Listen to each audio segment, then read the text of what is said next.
telling us to count the number of oak logs. The arrows point to the black space, which is covering up the rest of the screenshot. Although the third image probably takes place in the same village as the other two pictures, it's in a different location. We cannot see a place on the path that has the same orientation of these two farms. The unfortunate implication here is that we will need to somehow find this village ourselves in-game. There's just not enough information otherwise. A user named Sliced Lime has been following this mystery closely, and they've been making daily update videos about the clues. They attempt to make a new Minecraft world using the hashtag as the seed. The resulting world seems close. The spawn is in a Plains biome, but the village is nowhere to be seen. This is on the right track, and an update tweet from Sarge provides another clue. By default, biomes are so small. It may take longer to find new ones, but I prefer them to be larger. Sliced Lime regenerates the same world, but this time on the large biome setting. And this is it. We can see the village in the distance.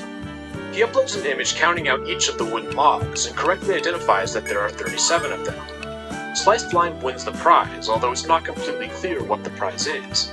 Sarge apparently sent it to him in a DM. Just as a side note, Sliced Lime would actually become a Mojang developer just 2 years later. While probably not related to these puzzles, I did want to mention it nonetheless. In the meantime, Sarge posts another hint for the main puzzle. The text has an all-caps OMG with another Minecraft screenshot. This time it's a book labeled Confidential.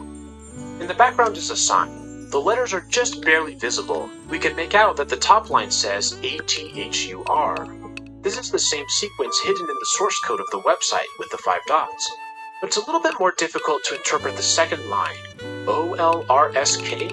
I don't know for sure. Then there's the inventory, with the most numbers we've seen so far. They're all powers of 2 except for 48. On the right side are 2 lily pads. Now let's turn our attention to the book.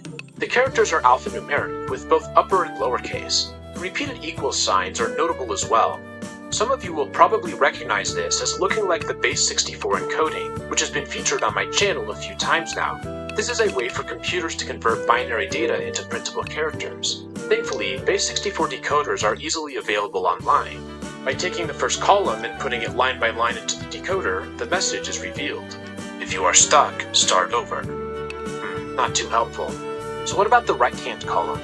Putting it in the decoder does reveal text, but it's little more than incoherent gibberish. The key to solving this is to start from the bottom and go upwards chunk by chunk. This is discovered by a Reddit user named Badal2. Doing this reveals a second message, a link to a Google form. Unfortunately, in 2024, this form is no longer available, and the archived version is closed. We'll have to use other references to try and infer what it had. We know for sure that there were 4 questions.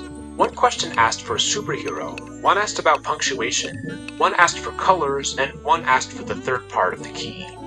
Remember that Imager link that went to a random Spider-Man drawing? Turns out that this is relevant, as Spider-Man is the answer to the superhero question. The question about punctuation is solvable when we look at all of the previous mysterious images. Notice any particularly prominent punctuation? The last 2 questions are more difficult. We've seen specific colors before, most notably in the image with the glass floor, but at this point no one has been able to solve that puzzle. The question about the final part might be ATHUR, but Sarge makes a tweet suggesting that this is not part of the solution. A different tweet says the following: "Nothing's more annoying than asking 3 questions and getting 4 answers." Users take this as an indication that only 3 of the 4 questions are important. While I don't know for sure, Sliced Lime's video suggests that the question about colors was not mandatory. This leaves only the question about the third part of the key, but despite additional cryptic tweets, the solution isn't found. Sarge then sends something else. "Let's recap in chronological order, because I'm really bad at that. Sometimes it feels like time runs backwards." Included are 5 of the images we've seen, numbered 1st through 5th, but the sequencing is weird. Despite Sarge's indication that this is in chronological order, it isn't. The first picture appears to have a QR code, and while we could tweak the colors and try and tease it out that way, there's a much easier method. Since we have each of the original images, we can just look at the difference in pixels between the new image and the original. Some slight adjustments, and we easily discover that there are 5 QR codes here. Each results in a single character. 5 T for P. This is the final part of the key and the solution to the Google form. Combining all three keys together gives the following sequence. So, what is it? Well, it turns out to be a Steam key for Indie Game the Movie. The person who discovers the solution first redeems the key and claims the reward. And, well, that's it. Sort of. Because about a year later, a post appears on the official Minecraft website. It's explaining a Minecraft snapshot, and it includes a somewhat weird image. On the right-hand side, there's a sign that seems to say, "It's Lipavootsli." About a day later, a Reddit user notices that the website image has been swapped for a different one. But this mystery is much longer and more complex than the one we talked about today, and I don't have time to cover it here. If this is something you're interested in, let me know by subscribing. If enough people want it, I'll make a video about that mystery. Let's return to the ARG we just discussed. While a solution was eventually found, it almost feels a bit unsatisfying to me. It seems like there are still several puzzles that weren't really solved, and instead were pushed along by a hint from Sarge. In fact, the subreddit has a great list of several of these open mysteries. Let's talk about a few of them. First off, what is the brown block that's seen in several images? To the best of my knowledge, this does not show up again. Maybe it was just designed to indicate that an image was a part of the mystery, but I'm not sure. We also don't really know what the pale spheres are or what they covered up. This information was never revealed. There's another similarity between many of the images that remains unexplained. Several of the pictures have white lines visible on the edges. Glass is a recurring motif in the series, and I can't help but feel like this connection is intentional. By the way, the glass pane in this image appears to have a Morse code letter. -- is the letter Z. I've also wondered if the banners and armor stands are intended to be oblique references to dots and dashes, although this seems like more of a stretch. Speaking of colors, it really seems to me that there's something hidden in the glass color pattern. It's just so prominently displayed that there's gotta be something there. This image has another thing. Remember the QR code that we found in the Alpha channel? Well, it turns out that the barely visible one in the wall is actually a different code altogether. However, no one has been able to extract the bottom part. Same for the 7 symbols, a solution has not been discovered. And what about the numbers? While we do know the meaning of the lost numbers, there are many more examples than just that, especially the recurring 23-515 sequence. One option is that it represents a date, May 23rd, 2015. I couldn't find anything interesting that happened on this day. The snapshot was released one day earlier, but there wasn't anything special about it. Overall, I have to say I feel somewhat unsatisfied. It seems like we didn't quite understand this mystery as well as I'd hoped, and that's why I need your help. I've made a Google slideshow with all of my research. Let me know on Discord if you found anything I missed. This mystery is actually fairly obscure, despite being made by a Mosaic employee. I'm excited to see what you can come up with. As always, if you enjoyed the video, feel free to subscribe. And if you want to support me further, join as a channel member. This has been RGN. Thank you for watching, and I'll see you all in the next video. Have a great day.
Welcome!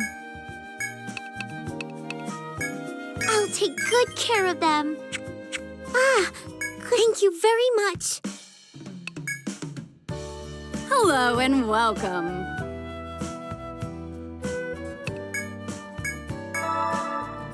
Anything else you need? Make sure you get plenty of rest. Here's the guest book, dear. All right, be careful.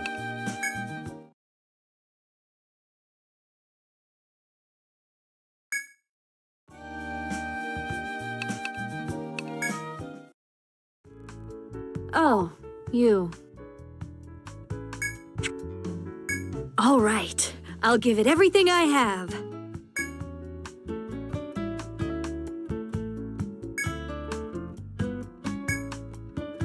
Okay, let's hear it.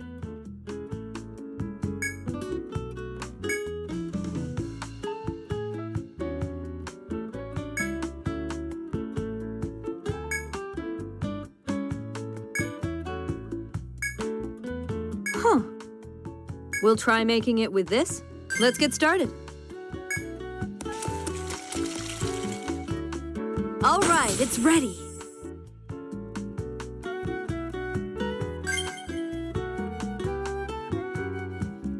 It's tea.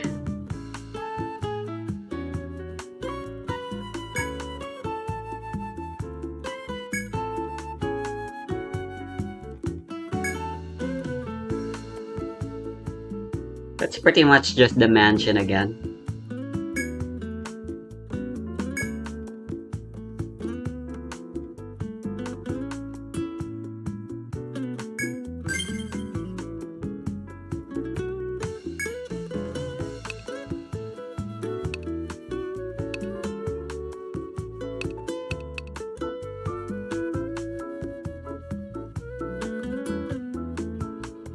This one, huh?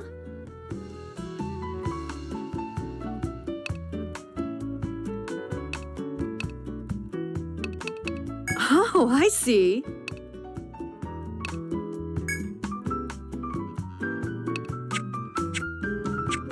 Later. Hello and welcome. Here's the guest book, dear. All right, be careful.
You.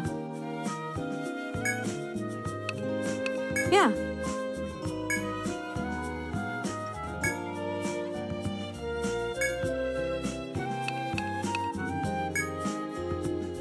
Welcome. I'll take good care of them. Huh?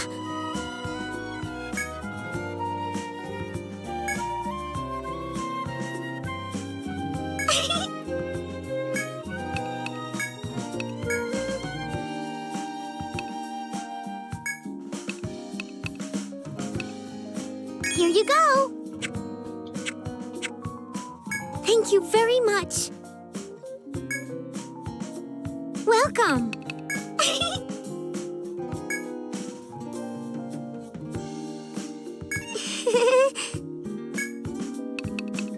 Thank you very much. Take a seat.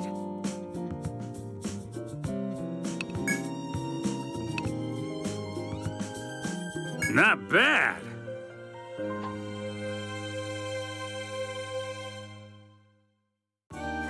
Yep.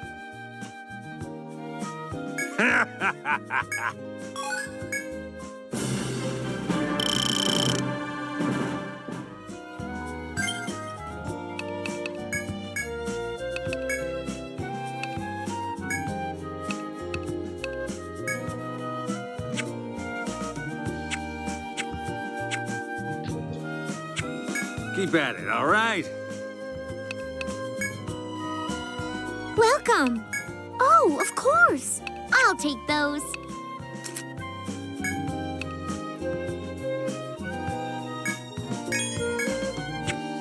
Ah, thank you very much. You have a moment?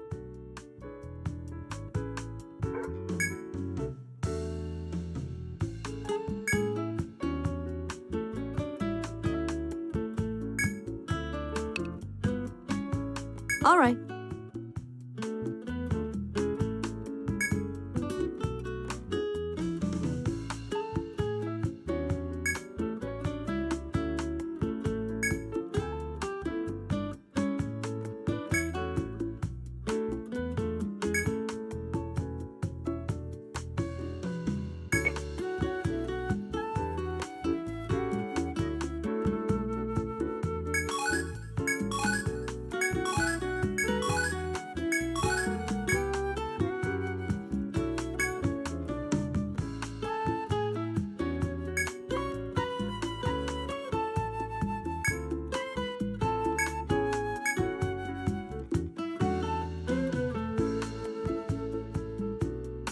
We'll try making it with this. Let's get started. All right, it's ready.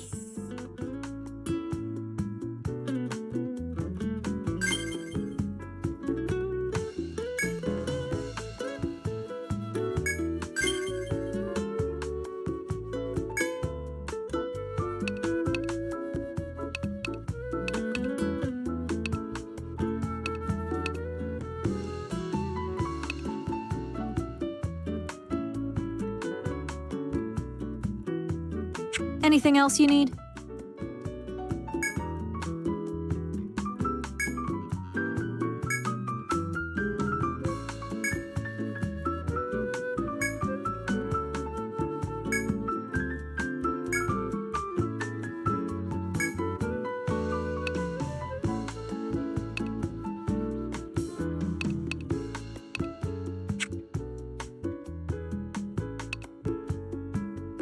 You want to take a look at our stock?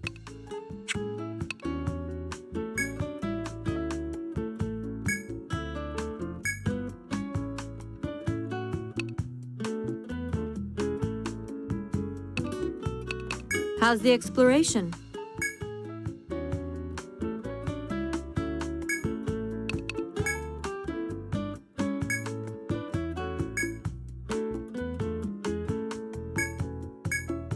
Oh, there's multiple slots now.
Doing this then? Later. Welcome. What were you interested in?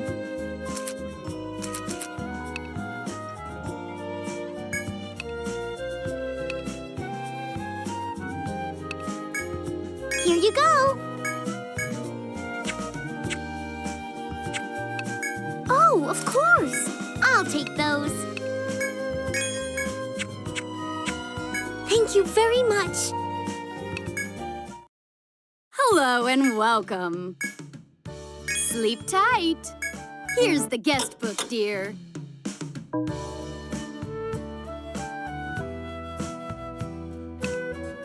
All right, be careful.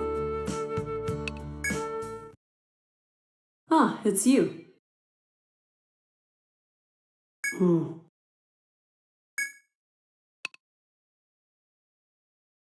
Yes.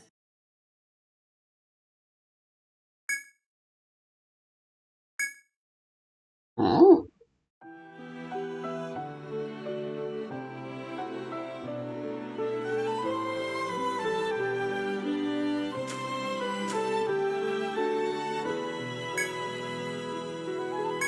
In any case.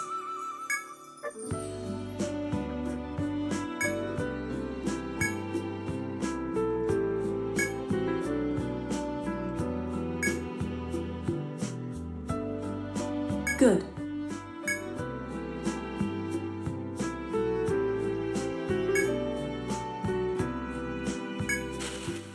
You bitch!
Not bad. Take care.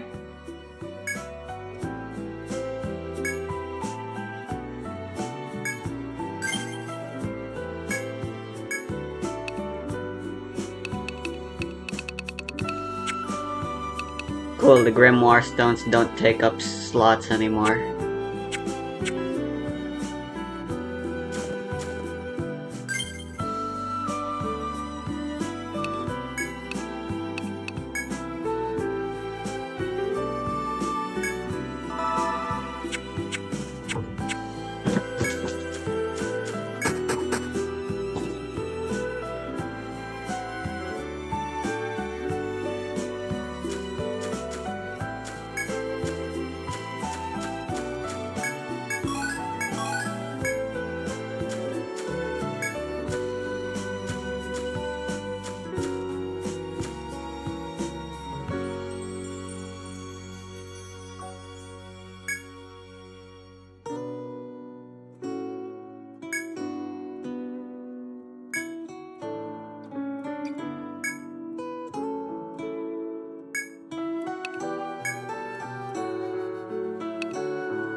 Why?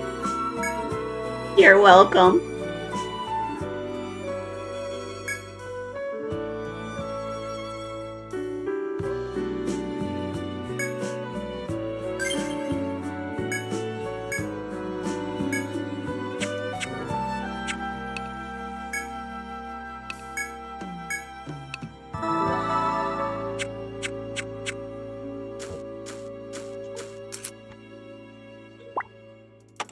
perhaps it was its way of showing gratitude.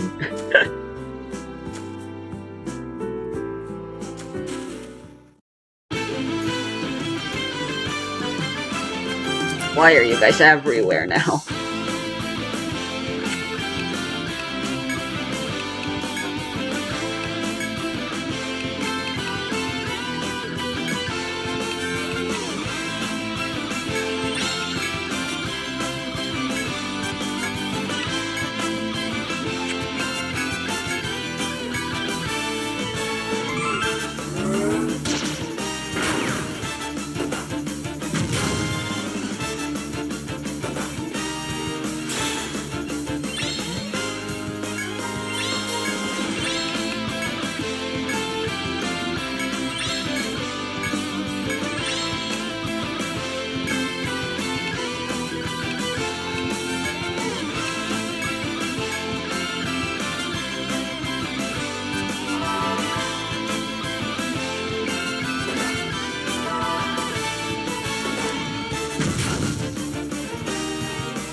It's the doggo.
Welcome. Oh, of course. I'll take those. I'll take good care of them.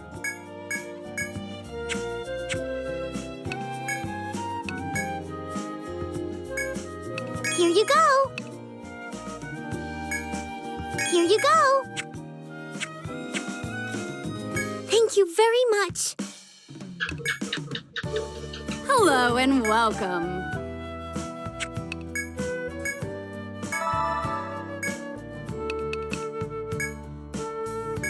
Here's the guest book, dear. All right, be careful. Thanks for coming.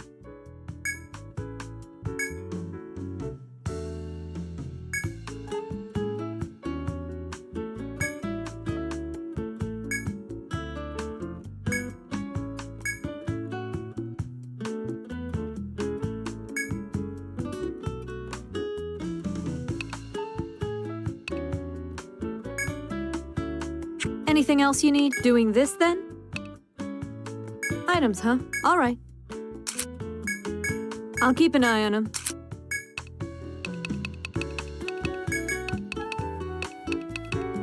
I'll keep an eye on them. Anything else you need? How's the exploration?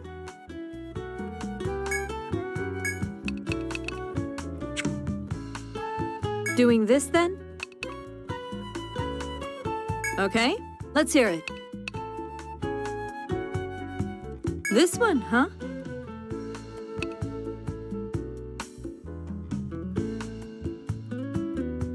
Oh, I see.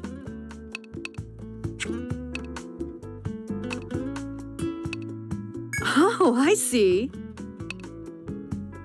Huh.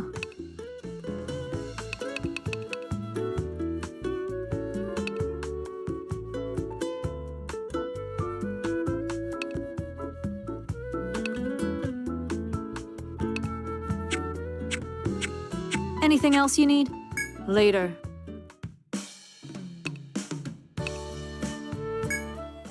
What do you need? I've already heard the reports.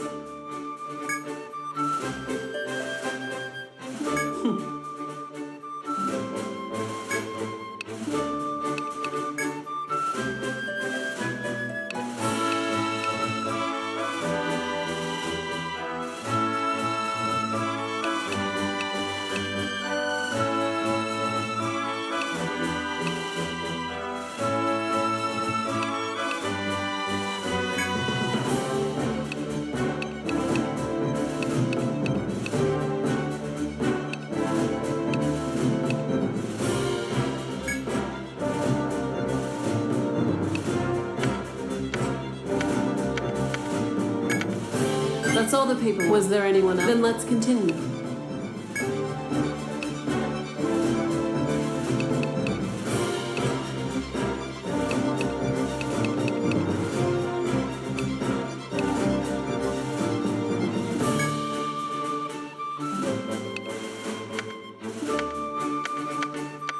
Will that suffice? That's all the paper. Was there anyone else? Then let's continue.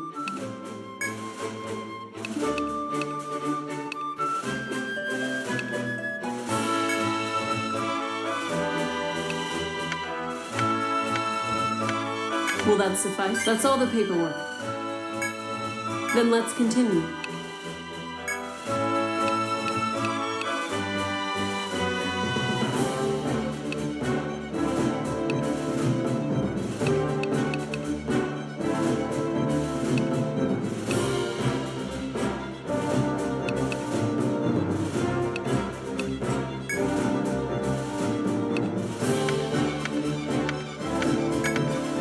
That's all the paperwork.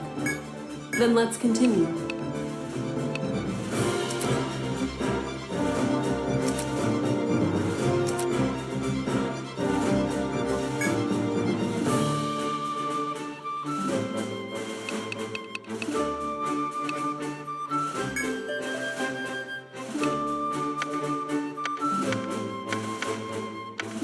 Will that suffice? That's all the paperwork. Was there anyone else?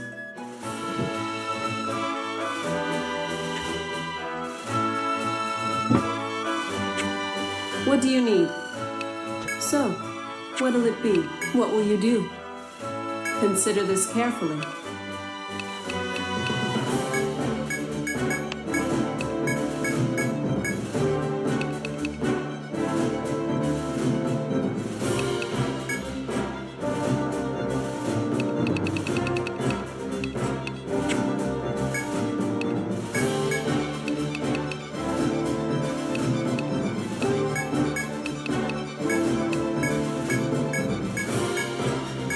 Done.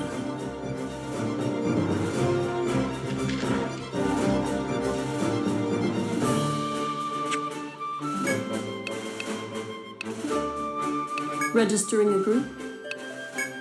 Done.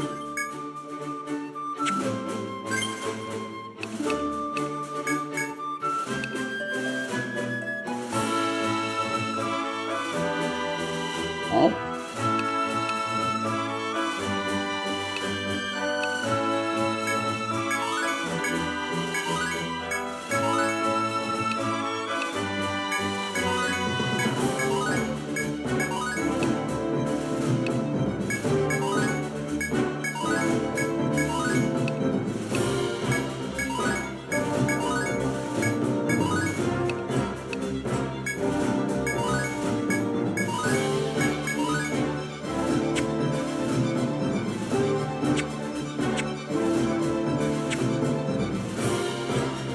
Farewell.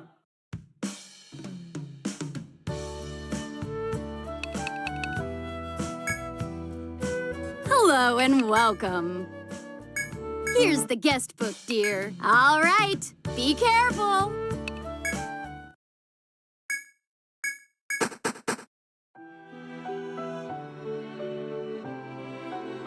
The taste.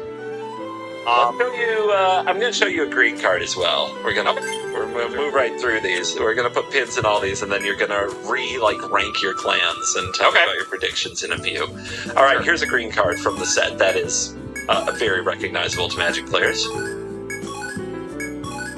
Collected Company. This is 3 and a green for an instant. Look at the top 6 cards in your library. Put up to 2 creature cards with converted mana cost, 3 or less from among them, onto the battlefield, and the rest on the bottom of your library in any order. Holy shit, that seems nuts. You do that instant speed, too? You just go alright, 4 mana pass, your opponent does something, alright, end step, Collected Company, get a bunch of guys, and now they can attack? Welcome. That seems insane. Or the opponent attacks you. And this... They don't know what they're It's like a doing. combat Take trick. good Yeah, it could be care of anything. them. It could be a boat. Yeah, could be anything. Could be Can nothing. I help you with anything God, you're else? really convincing me to want to play Con Standard now. This seems all these cards seem so cool.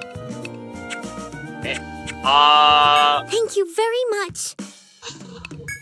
This is dig through Hello time and green, welcome. basically. Except it doesn't you don't Sleep get they just tight. come out onto the battlefield. Basically. Here's the guest book, dear. This seems really good. You can build I feel like you can just build entire decks around All how right, good this card be is. careful. Man, that's a cool effect. Oh, Man, it's really cool. you. You can hit Savage This one, Knuckleblade. huh? Oh yes. Teal Collected Company target Savage Knuckleblade. It is 3 or less. You're not This wrong. Mantis one, Rider and Mantis Rider. You could hit 2 Mantis Riders. Well, you have to play 4 colors for that, though. Hey, you got the fetch lands? Who knows? I guess What you could do. that's true. That seems really good. That seems really fucking good. Okay, what else you got? All right, we are moving Then I'll past get back to cons of Tarkir into the second set, but don't worry, we only have a few hitters from the next two sets. We focus primarily on cons because that was the big set. In the second set, a certain dragon arrived on the scene. I'm really curious what you think of this card. It is a card that has excited many a mage. Ugin, the spirit dragon. Ugin. I don't know how to pronounce it. I like.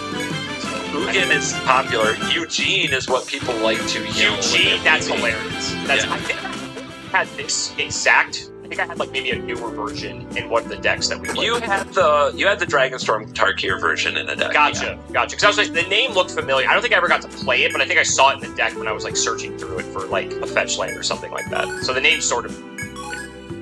This is a Planeswalker that costs 8 and is colorless, which is cool, with 7 loyalty. +2, Ugin the Spirit Dragon deals 3 damage to target creature or player. You can play this for 8 and deal 3 to something immediately. Okay. -X, exile each permanent with converted mana cost X or less that's 1 or more colors. Oh, I get it. That's why it's 1 colors. Okay. So you could also play this for 8 and exile everything that has colors. So it's a giant board wipe, basically, for everything. It's permanent. Okay, and then -10, which would take you 3 turns, because you have to go +2, then +2, Hello you and get 11, welcome. assuming you don't get, like, Oh, no. hit. And then I'll call the -10. doctor. Oh no! Gain 7 life, I'll draw call the 7 doctor. cards, and put up to 7 Alright, permanent cards be from your hand onto the careful. battlefield. Okay, well, if you resolve that, you just win the game. Like, whatever. Are you, like, in Disneyland, though? Because your opponent's never going to let this get to 11 unless they Take a just don't seat. have a choice. But by that point, you're Damn. probably winning the game anyway.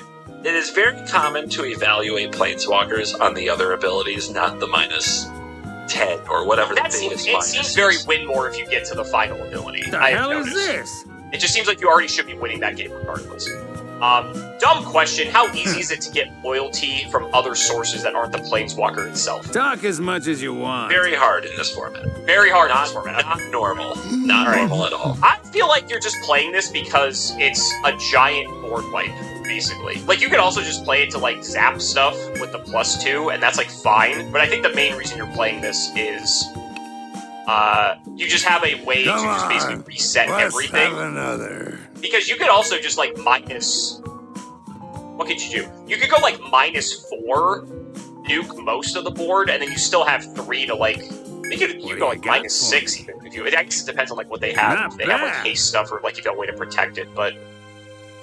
It's a cool card. I can see why people get excited for it. It's just, like... Sure. It's very flashy. All of its effects seem very flashy. And it's expensive, though. So I guess, like, the biggest question Right, is... huh? Like, how likely are you to get to 8? Like, consistently enough? Maybe there are the tools to do that. But I think that's, like, my biggest concern with this, is that it's expensive. Now, if there's ways to, like, delve it out, Keep that at seems it, nuts. all right. As I Like know with your from my commander? Yeah. Exactly! It's free! It's free! Why play Treasure Cruise and you can play this, right? No, I'm just kidding. I'd rather draw 3. Welcome. But, Oh, yeah, if of there's ways to, like, course. lower I'll the take cost, those. I feel like this card is really powerful. But the cost is, like, the I'll take biggest good care of them. red flag for me for something like this. But it's very exciting. It's very flashy. I like it. All right, I'm going to show you another card that got printed in This Is Fate Reforged, because Okay. apparently they didn't think Blue had enough Delve spells. Oh, I'm in. I don't know if you've seen this one. Temporal Trespass. Thank you very much. Art, this is sick. 8 and 3 blue, What which do I'm you gonna need? take a guess and say it doesn't matter. Because it Who's has on duty? Delve, and then take an... Take an extra turn after this one. Exile Temporal Was there something Trespass. other way? Thank you for finishing for me, because... You look like like something Hello got and shoved down the wrong welcome. throat hole. Like, you Here's needed a the minute guest there to book. You gotta be Sure. careful with, All right, with what be you just said there, careful. and that's gonna get clipped. Damn it! 3 mana for an extra turn. It's crazy because, as busted as Yu-Gi-Oh! Is, we do not have, like, extra turn cards. And honestly, probably for the better, because that, like, we don't need that in our game. But the fact that like stuff like that is like in your game just at all is just incredible to me. That just seems nuts. Like my Yu-Gi-Oh brain can't comprehend that I could basically for free take an extra turn. You've shown me some take extra turn cards before, but I feel like this is one of the like freest, cheapest ones you could possibly play. Okay, all right. You're doing if you're trying to keep me in the hand blue, you're doing a great job. Okay, nice. You're probably still playing Jeskai, I'm guessing, or Sultai. Yeah, it's okay. Well, they're probably Sultai for this, just because you need to get the resources from Delve. I feel like Jeskai is not as easy to do that, from what I'm seeing. I could be wrong, but maybe play like the cheap stuff, but Sultai seems way more fitted for Delve. You may want to check out Jeskai Ascendancy again. That's true, that's true. Yeah, there is that. Alright, I've got one more cycle. We are moving into Dragons of Tarkir, the last set of the Tarkir block. And each color combination, but not the classic, not the Tarkir color combinations, but each friendly color pair got a Dragon Lord. So, like, red-green got a Dragon Lord, green-white got a Dragon Lord. Did we see this in one of our Commander games, by chance? I think we did. And oh, great. We are now going to revisit these in Standard, and I'm curious if you think they change your rankings on the clans, or I guess I'm also curious how you would rank these Dragon Lords against each other as to what got played. Thank you for the PTSD. I already see the one that I'm thinking of. Great. Okay. First up, Dragon Lord Tarka. This is 5, a red and a green for an 8/8. That's very nicely statted with flying and trample. I'd hope so. It's a dragon. Whenever it enters the battlefield, it deals 5 damage divided as you choose among any number of target creatures and or planeswalkers your opponent controls. Not gonna lie, that's kind of mid. I was kind of hoping for more, but I could be wrong. Just call Dragon Lord Tarka mid. I did, and I would do it again. But let me see what else we're working with. Maybe when I see contextually, maybe the other ones aren't as, flashy. We'll see. This is Dragon Lord Dramoka? Common, okay. 4 a green and a white for a 5/7. It can't be countered. Flying and light plane. Your opponent can't cast spells during your turn. Your opponent can't cast spells during your turn. So this is, again, the anti-U card, I see. Yep, sure is. We have Dragon Lord Kolagan? Kolagan, sorry. I like Kolagan. Is Kolagan the dragon? Kolagan the dragon. It's great. 4, a black and a red for a 6/5 flying and haste. Other creatures you control have haste. I'm in. Whenever an opponent casts a creature or planeswalker spell with the same name as a card in his or her graveyard, that player loses 10 life. That's funny. That's a really, interesting mechanic. Especially because, a lot of the times you're playing stuff with... it's only creatures or planeswalkers, though. I wish it was everything. Actually, played, 4-ups of stuff. Yeah. Okay. Dragon Lord... Ojutai? Yeah. Okay. Got one for once. 3 a white and a blue for a 5/4 flyer. It has hexproof as long as it's untapped. Interesting. And then whenever it deals combat damage, look at the top 3 cards of your library, put one of them into your hand, and the rest on the bottom of your library in any order. So it's protection and value. I gotta be honest, we saved the best for last here, in my opinion. This is Silumgar, 4 a blue and a black for a 3/5, which sounds pretty crappy, but when you read this effect, it's kind of broken. This one, it's Death Touch, which is also pretty relevant, as well as Flying. And whenever it enters, gain control of target creature or planeswalker for as long as you control this card. And I didn't realize it was also planeswalker, which is also pretty insane. Because I don't think we had planeswalkers in our game. Okay. I definitely think Silumgar is, the best of the 5. I don't know why, I just, stealing your opponent's stuff just seems really good to me. So, and the way that it just, took over the game, I feel like, especially, in a standard setting where it's 1v1, this card's, even more of a nightmare to deal with. Granted, they get it back if it dies, but they have to actually, kill it. But still, I just feel like you get so much... You swing the game so heavily in your favor. Here's an interesting question. If I Silumgar your thing, can I attack with Where it? the Does it fucking regain rats? summoning sickness? It regains summoning sickness. If it has haste, you can attack with it, and if it was untapped when you gained control of it. Gotcha. Okay, so that's a bit of a downside, but honestly, depending on the way the format is, it may not matter. But because like in Yu-Gi-Oh, if we steal stuff, we can just attack right away, and that's a huge difference. But it could if you have like haste or whatever. If you steal a Mantis Rider, you can hit with that. Most notably.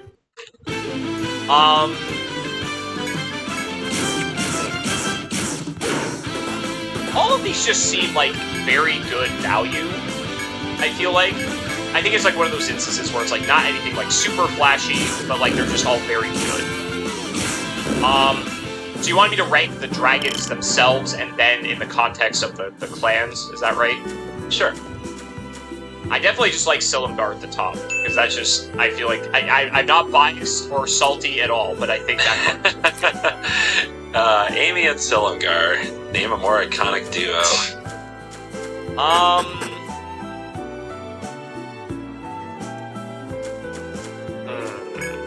I think Satarka's fine. It's expensive, but like it kills stuff when it comes in. It can kill stuff when it comes in. But it's... Ramoka is neat because it sort of like floodgates your opponent and like lets you do the thing, but again, like I don't know how narrow that is. Stats are Calagan the Dragon, I'm just gonna call it that, even though I know it's wrong.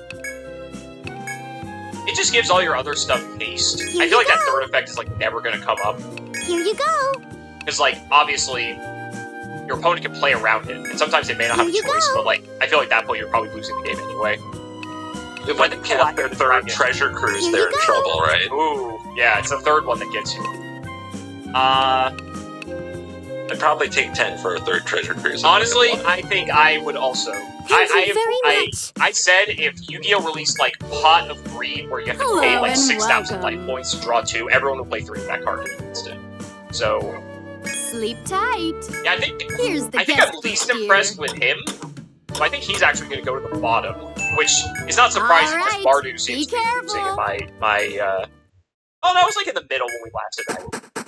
You know.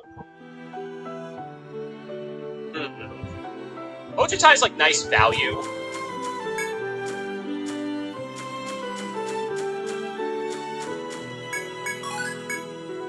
This is tough. So I have Silumgar at the top. I think I have Calagan the Dragon at the bottom. And then...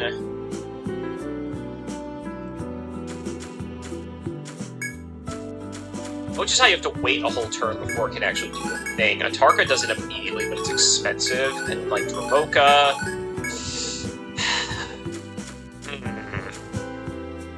Dramoka just seems like so narrow in the sense that, again... Well, it can't cast spells. It's not even like...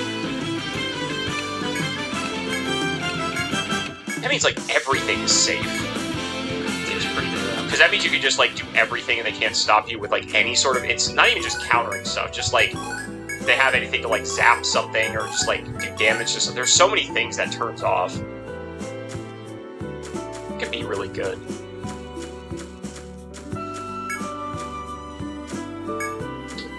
I think I'm gonna go... Silumgar at the top. I think I'm gonna put Dramoka second? Okay. Maybe...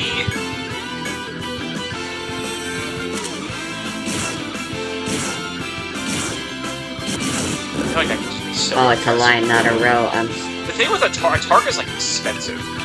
But it does, like, immediately impact the board. I think I'm putting Ojutai second from the bottom. Because I feel like it just takes a while to set up. So I have Atarka. Yeah, I think I'm going Silumgar, Dramoka, Atarka, Ojutai, Calagan the Dragon. I think that's my order for those. Okay. Okay. Understood. Interesting. And then, very interesting. And then, do I need to, like, bring it all in? Almost. I've got one more card to show you, because if I don't show it to you, it'll be a failure. Oh my god, there's one. It was all leading up to this moment. If you... Well, it's mostly for the... Please guard. Yeah, we had to not just have Delve on our blue spells, we had to also add into some legendary creatures in our color combination. And if you look really closely at the art for Dragonborn Silumgar, people love pointing out this little Easter egg. It is actually this character hanging There from it the is. necklace Oh my that god. I'm about to show you. This is, how do I describe it? Anyway, meet Tassiger. Tassiger the Golden Fang. 5 and a black, 4/5. Legendary creature, human shaman.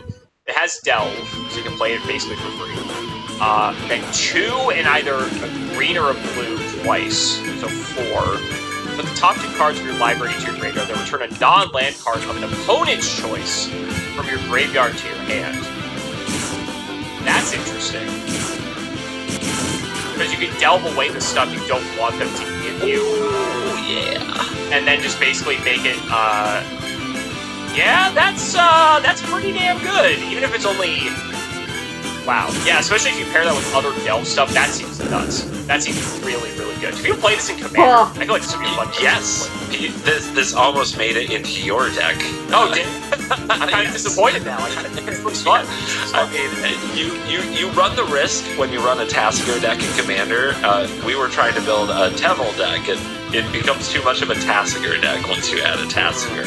Because this allows for some really nasty things to happen. I think, like, yeah, my brain's already, like, firing of all, like, the unfun stuff you can do with this. Unfun for my opponents, not for me. But that seems... Ooh. Yeah, oh, man. Did this get banned, too? I could see that getting banned, potentially.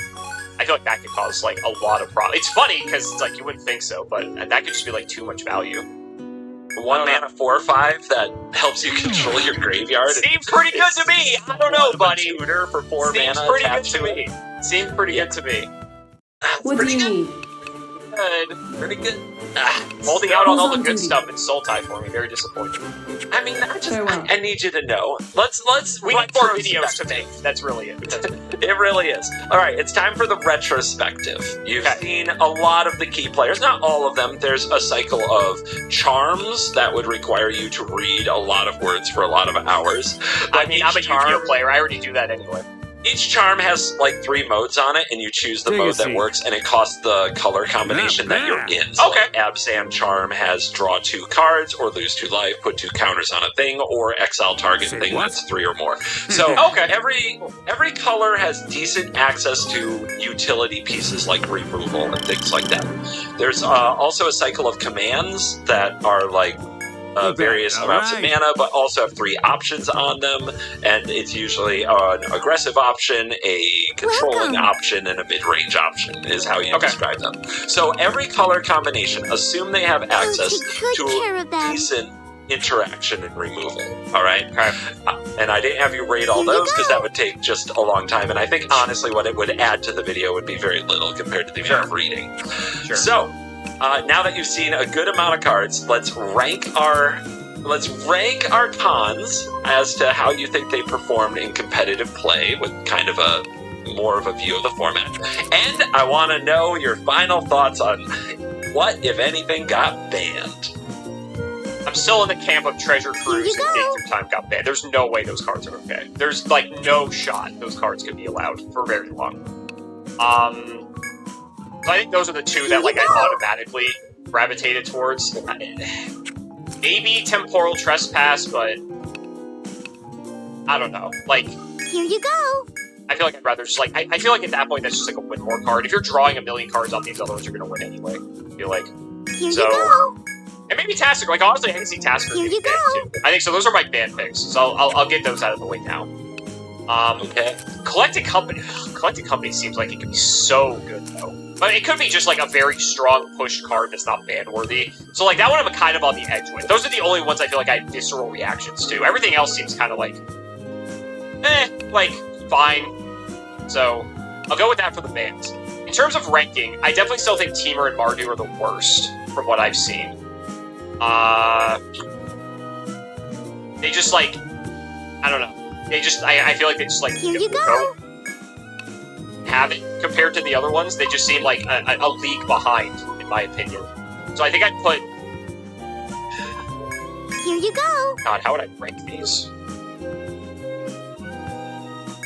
I still think Here you Patir last. Marduk's second to last. So those are out of the way. You're showing me like Tassiger for Sultai, which is very exciting. That makes me want to bump that up a bit. Also, you can play Silumgar in Sultai, which is quite strong. And you can play all the broken draw cards that I presume are banned in Sultai. But you can also play them in Jeskai too, which is relevant. Abzan seems very good, though. I mean, Abzan just seems like the very efficient of the bunch. Like, it has... You can play the Collected Company. Dromoka seems just very Here you good. go. Not like anything super flashy, but just like a very strong card.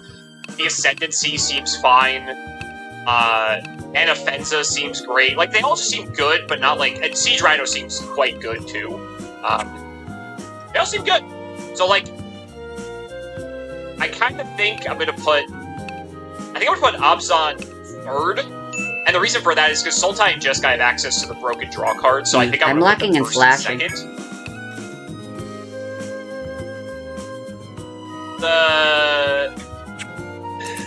I'm so biased because, like, I like Sultai just from playing with you and everything. But a lot of the Jeskai stuff seems really crazy. God, that's tough. Oh, That of course. is I'll tough. take those. I'll take good And care of them. Ojutai would be in Jeskai. Ojutai was whatever, but I play Silumgar in Sultai.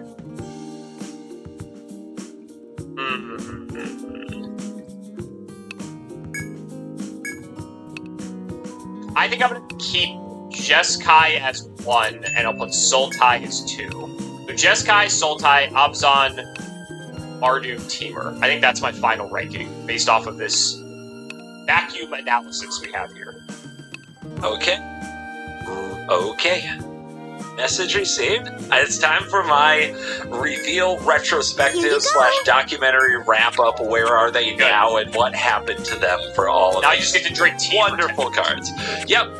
Feel free to interrupt if you have questions or anything, but for the Sure. time, I'm gonna pop off a little bit now on Cons of Tarkir. So, a lot of why people love something is usually has to do with where they've been. Cons of Tarkir came after a very long format built around Theros, which was a set Thank you like very that much. really leaned into a mechanical Hello devotion, and which welcome. paid you off for the Of amount course. of mana symbols of Make the same sure color get you had on plenty the of field at a rest. time. Here's the You guest had a book, land dear. when we played that did that, didn't you? Nykthos, maybe? All right. Yeah, that sounds Be familiar. careful. Okay. Because I remember, I think after I stopped, I think I We'll go destroyed on the a little throne, and I think you drew into a Nykthos off of the heuristic Let study, me and that prepare fixed something. your mana problem. Pretty well. Yeah. if I recall. Nykthos, really good card in that format. Insane card in that Oh. format. You. Nykthos, but what is notable about that format is it was very stale for a long time because it rewarded monocolor deck building, and in monocolor deck building, only certain colors were competitive, and the cards that could go in those Order decks felt very limited. So it was a very limited-ish, no Okay. joke on Let's sealed hear it. deck or anything format, and it felt very narrow. Mono black devotion fought mono blue devotion for what felt like forever. Is kind And of Later. the win. you were almost like handicapping yourself if you didn't play a mono deck, which just made wasn't a lot of diversity within the format, it seems like. Yep. So then Cons comes out, and suddenly you're introduced to the fetch lands and these 3-color powerful cards, and all of a sudden you can play all these colors, which just gives you so many more options for deck building to solve the various problems that come up. So right away at Pro Tour Cons of Tarkir, with this rotation now being a smaller format that had a lot of these 3-color cards, these decks took off. It's not as common nowadays that a new set comes out and immediately all the decks are playing that set. But Really? for Cons of Tarkir, now its format is huge, but at the time Cons of Tarkir just flew to the top. And at Pro Tour Cons of Tarkir, this is before the release of Fate Reforged and Dragons of Tarkir, the most played deck in the top 8 was Jeskai. Jeskai was the top 8, yes. Starring the great and powerful Mantis Rider. Yes! Yes, we're riding Mantises!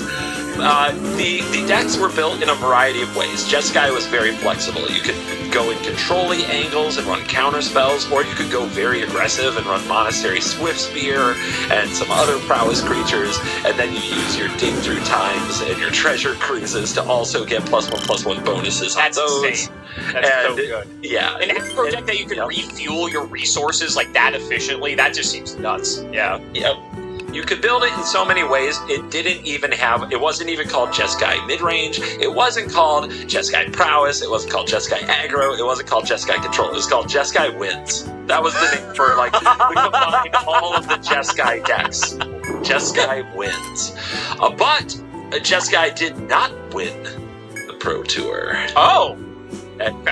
Although making it all the way to the finals, it did lose in the end to Arilax and the second most played con, which was Abzan. Okay, I can see it. And the biggest, honestly, the more we go down the Abzan rabbit hole over the next few years of Standard, the more you just realize Siege Rhino is a beast. Siege Rhino. Really? Siege Rhino is an absolute little fucking machine. 100%. In fact, a very popular tweet meme of its time, I'm going to share with you here in the chat, and we'll put it on the screen. What do you see in this screenshot of Pro Tour coverage? Describe for the listeners. Well, I see 1, 2, 3, 4, 5, 6, 7, 8, looks like 9, 10, 11, 12, 13, 14, 15 copies of Siege Rhino on the field.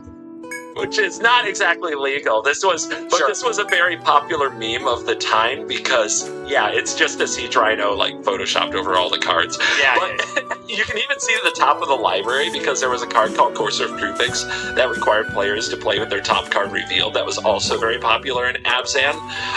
And, like, you could play lands from the top if you had a land on top of your library. That's why your top card would be revealed. So that's why even the top card of the deck is Siege Rhino, the graveyard is Siege Rhino.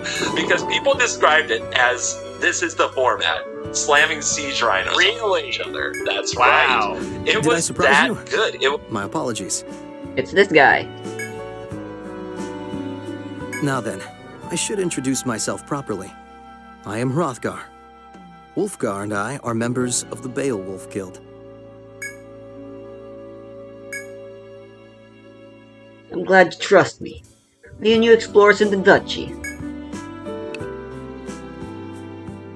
Sure. I see. And you may find navigating the Yggdrasil labyrinth a bit trying. Though coming as far as you have shows promise.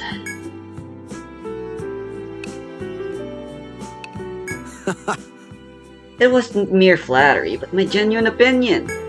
You would have had to avoid that bloodthirsty beast to reach here after all. The list of explorers who failed to escape its clutches is long, and growing longer. Tell me, how did you get through the room just before this one?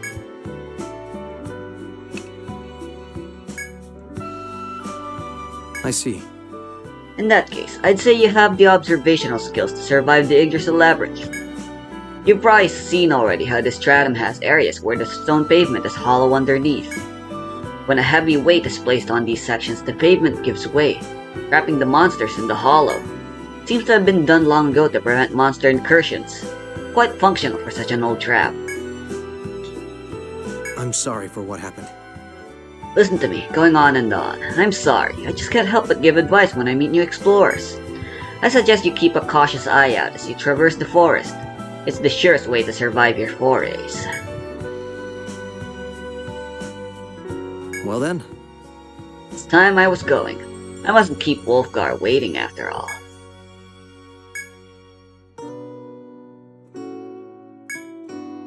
It was impossible. It was very hard to race. If somebody had one rhino, you could no longer attack well on the ground, and you were behind on the race. If they had two rhinos, it was backbreaking. It felt like you were so far behind. You lost the race, and while there was decent removal among all the colors, that 5th point of toughness on Siege Rhino came up so often as there were a lot of spells that did 4 damage to a thing. There were a lot of cards that put a creature on top of your deck to kind of reset it. But you just cast Rhino again, and you gain the life, and you drain them again, and you're not that much better off in the race. And so Abzan, Okay, no, that's the only way out. rose to be the color to beat for a very long time, and some would say for the entirety of its legality in the format. Cards cards like Dig Through Time, cards like Treasure Cruise, times like Temporal Trespass, all of them very, very good. Tasigur, some of the openings you can hit once Tasigur was introduced to the format. I played Friday Night Magic, not the height of competitive Magic at any point, but it was the first time I ever played with a Jeskai Wins deck that splashed black for Tasigur. And on turn 3, I think I had a Tasigur and like another creature, and I had dealt something else. I might have taken a Treasure Cruise. Like, it was insane. I remember looking down, and I actually forgot that I could play the Tasigur, because all I had to do was like sack another fetch land, and I could delve it away 1 mana 4/5. Like, it was wild how good that deck was, and yet a curve of like Anafenza to Siege Rhino would light it up. It was hard to remove. And your stuff going to the graveyard, you couldn't delve if an Anafenza hit the battlefield. So that line of text on Anafenza turned out to be huge, not for reanimating stuff out of the graveyard, but for using the delve abilities, which kept Abzan in the game. And Abzan, I think, throughout, people will remember that as Abzan was the best, and Siege Rhino was a menace. But that didn't mean other cards didn't matter. There were some really good ones. In the actual World Championship, that included these Tarkir cards, the eventual winner, beating Abzan in the finals, was Sidisi Whip. A deck called Sidisi Whip. Let's go! Sultai Graveyard that used a card called Whip of Erebos that gave all of its creatures lifelink and could bring creatures out of the graveyard. So it was able to like hang in there with the life gain and actually use all that graveyard shenanigans that you learned to love so much. So it wasn't a common deck. Well, I guess it depends how you define by common. Sultai was probably the 3rd or 4th most played deck for most of this time period, but it did win Worlds, which maybe some people knew something that other people didn't. Sure. That's really cool. I gotta say, I think, and I don't know if this is just my current point in life now, I don't know if I would have... When was this set, or this block, rather, like, when was this legal? Like, when was this happening in real time? What year? I just had that pulled up, too. I forgot it, because I'm old. You have business at the Grand... 2014. I feel like 14 through fall of 2016 was the cons era. Okay, it's hard for me to say, because obviously that was like 10 years ago, and that's when I just started YouTube, which is wild to think. But I feel like, right now, if someone had introduced me to Magic, and like, this is what was going on, I probably would have been hooked like 100%. Because I don't know why, it's just like seeing all these cards, the way that they all just like work together and everything, like the neurons were firing the whole time. I await your really triumphant cool. This is very well done. Kudos to you. What do you need? Oh, thank you. I'm going to catch up on a few more of these awesome cards and kind of where are they now and what happened to them. Of the Ascendancies, almost none were played outside of Commander except for one. Don't take one unnecessary Ascendancy risks. Was there something actually else? did such Farewell. degenerate things in the standard format that they wanted it Take a banned. seat. You want to take a shot at which one? This one, huh? Go with either Abzan Good or luck. Jeskai. Nah, Abzan doesn't seem that. Maybe the Jeskai one? It is the Jeskai one. Okay, yeah. Jeskai Like, of the 5, this seems the no. most abusable. Yeah. Oh yeah, this fueled a combo deck literally named a Jeskai Ascendancy or Ascendancy combo. Oh, really? That's how important it was to the deck. Wow. The idea was that you got out creatures. You played green as well as these other colors, so it was a 4-color combo deck.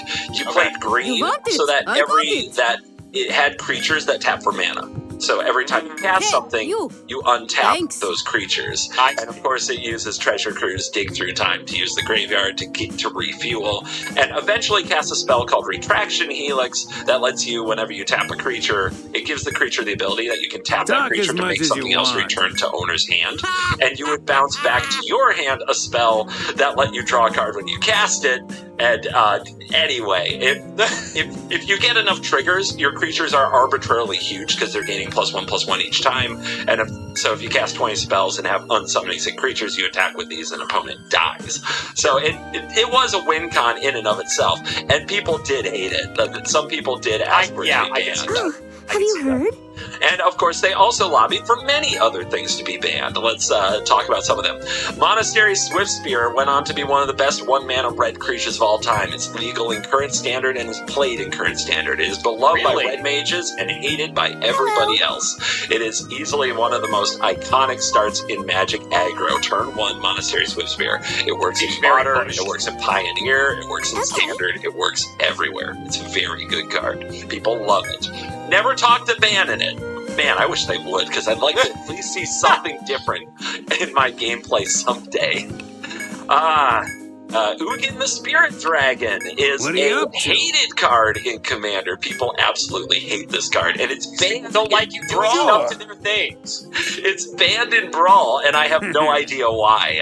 Brawl is 1v1 Commander and Arena. I don't know how to explain that. But this deck was a finishing centerpiece of a deck that went on to actually be very good, the control deck of the format, called Esper Dragons. Esper Dragons featured your boy, Dragonlord Silumgar. Hell yeah.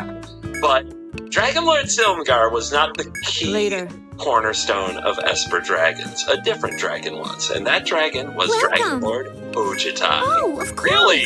Something you may have missed. Oh, you were waiting to say that. You were waiting to say It's that when Dragonlord Ojitai, when you cast it, being untapped means you get that turn of Hexproof, but then on your next turn, your mana is open. So if you are a counterspell player and you go to attack and the opponent held up mana to stop Dragonlord Ojitai from hitting them, you now have counter magic available to protect Ojitai. And then when you hit them, you often find another counterspell with the trigger, putting the opponent in a bit of a lock. A little bit of a lock. Yep. And it's absolutely miserable, honestly, to try to be like, well, should I hold up mana to try to interact with this dragon or not? It's so bad if it hits me, but I might end up holding up my mana and getting nothing for it. So I'm sorry, Dragonlord Ojitai. I was not familiar with your game. You want to equip? I wanted to do that so bad. I bet. I could hear it in your voice when you said it. Collected Company would not have a large impact in Standard for a few years, but over time people started to build decks around Collected Company that included nothing else but 3-mana value creatures, and as the format got bigger, Collected Company got stronger. And at multiple points in the format, Collected Company was an absolute threat, and some people did ask for it to be banned. It continues to see play in Historic, and it continues to see play in a number of other formats. It's always a contender of a deck because the card's power output is so much higher than the rest of the deck. It's a legit power spike card that is beloved by the people who love it. Only held back by the fact that sometimes you whiff. You whiff? It's so sad. Let's go gambling. And now, let's get to the Delve cards. The big where are they now? Treasure freaking Cruise. Treasure Cruise at common. What on earth were they thinking? The world will never know. Treasure Cruise has been gone through a lot. It's been banned in Modern. It's been banned in Legacy. It's been banned in Vintage. It's been banned in Pauper, which is the all commons format. Anything else you need? I would hope so. The card has experienced, has had to be nerfed time and time again. And they keep on trying. Like, they reprint into various formats. Like, they want it to be legal in Pioneer. Will it stay legal in Pioneer? Who knows? They banned Fetchlands in Pioneer to try to make it more balanced. That's so funny. It's still a problem. Dig Through Time. Let's talk about Dig Through. Hello. Hello? You weren't in the original.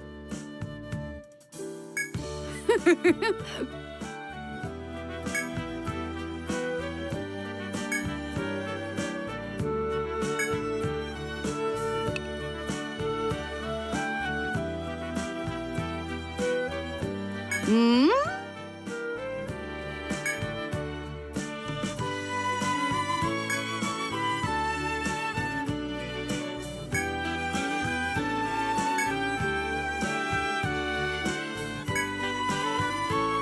Is that okay?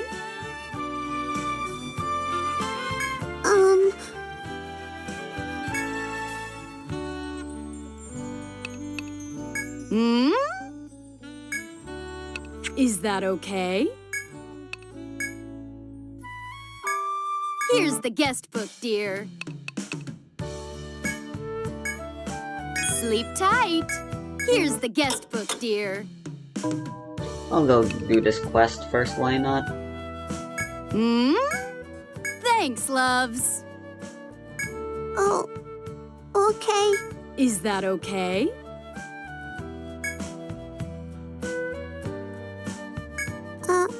Have a nice day. See ya!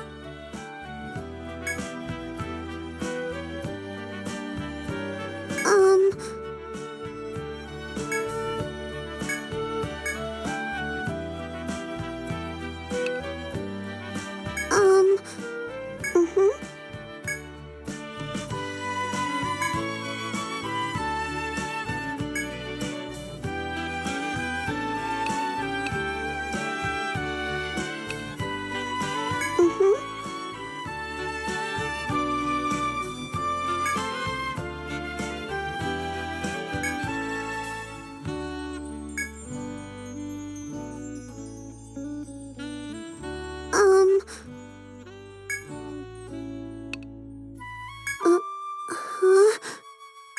Mm-hmm.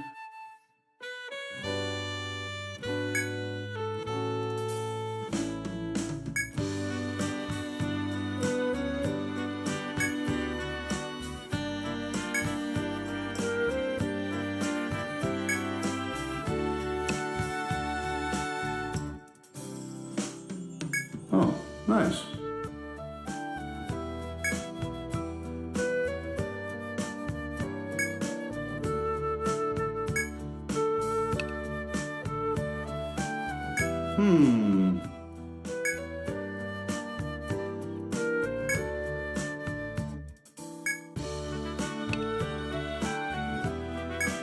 Excuse me.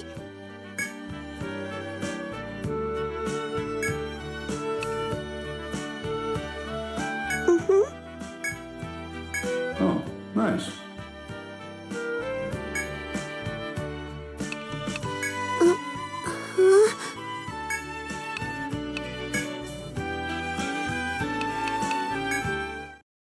How's it going?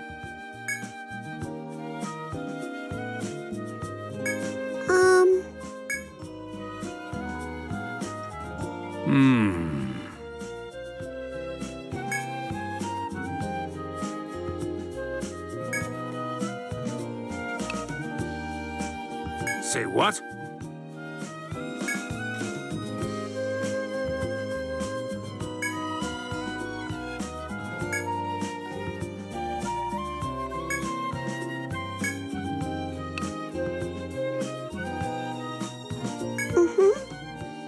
Good luck.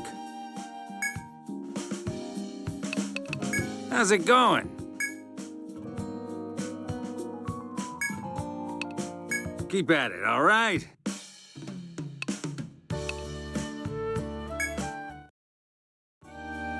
Welcome.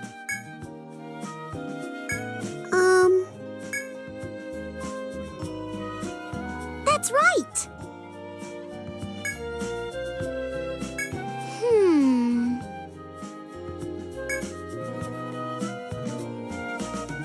Oh, all right.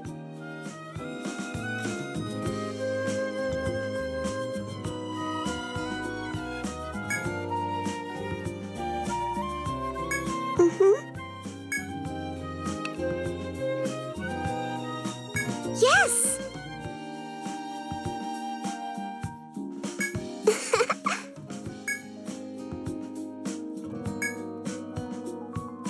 I'll be cheering you on from here.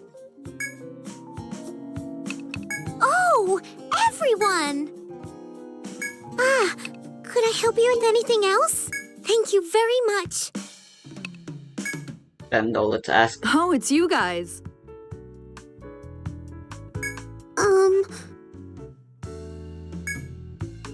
Huh?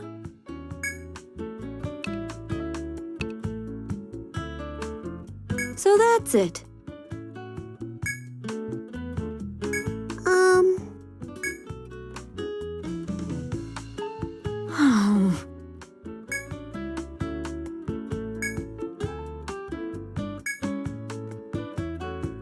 Oh. Huh? Excuse me. Oh. Oh.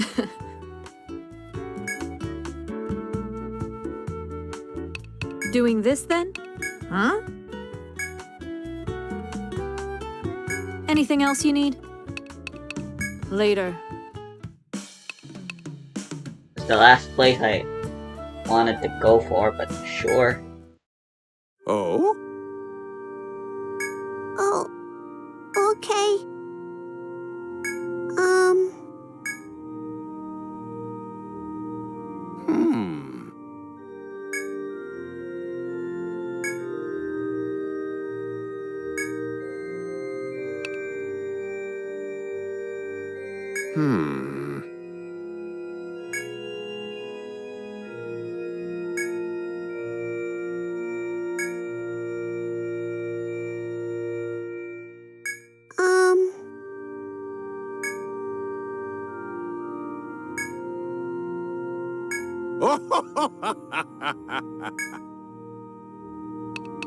Oh? Is there I await your triumphant return? Hmm? Oh, it's you. Hello.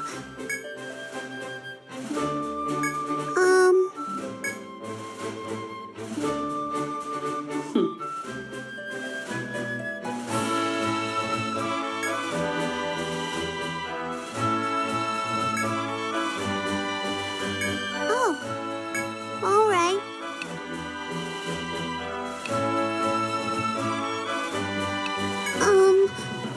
Hey.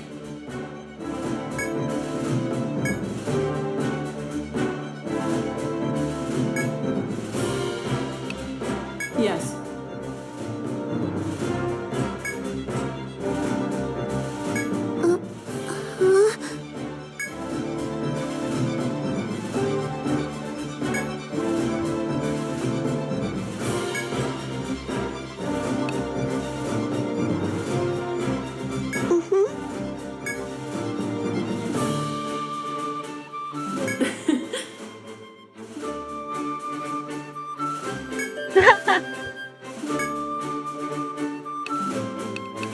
What is it?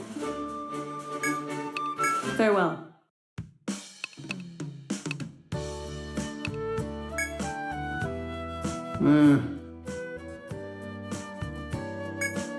Excuse me.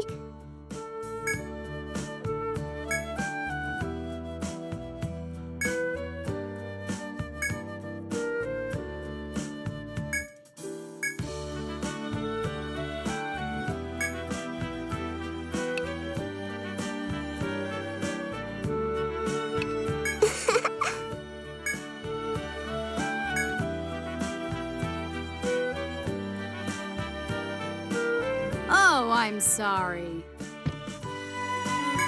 Oh, welcome back.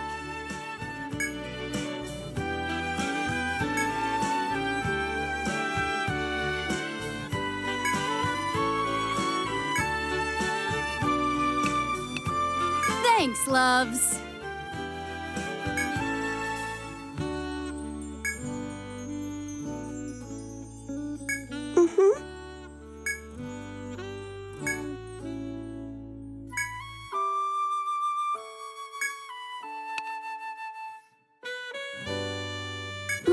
Thanks.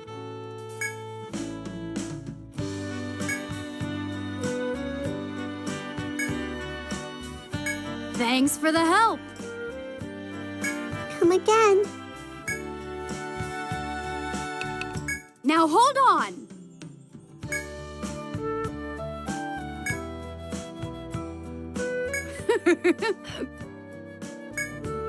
Oh, hello there.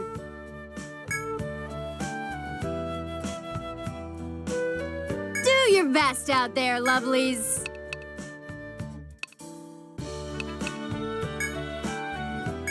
Here's the guest book, dear. All right, be careful. Take a seat.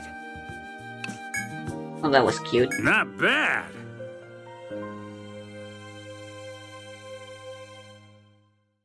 How's it going?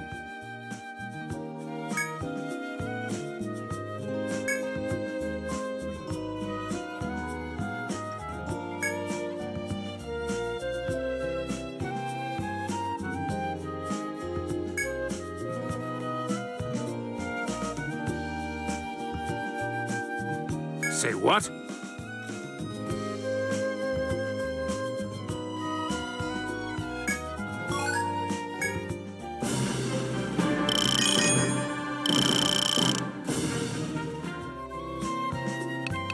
What are you up to? Sure.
Keep at it, all right? Hello and welcome. Here's the guest book, dear.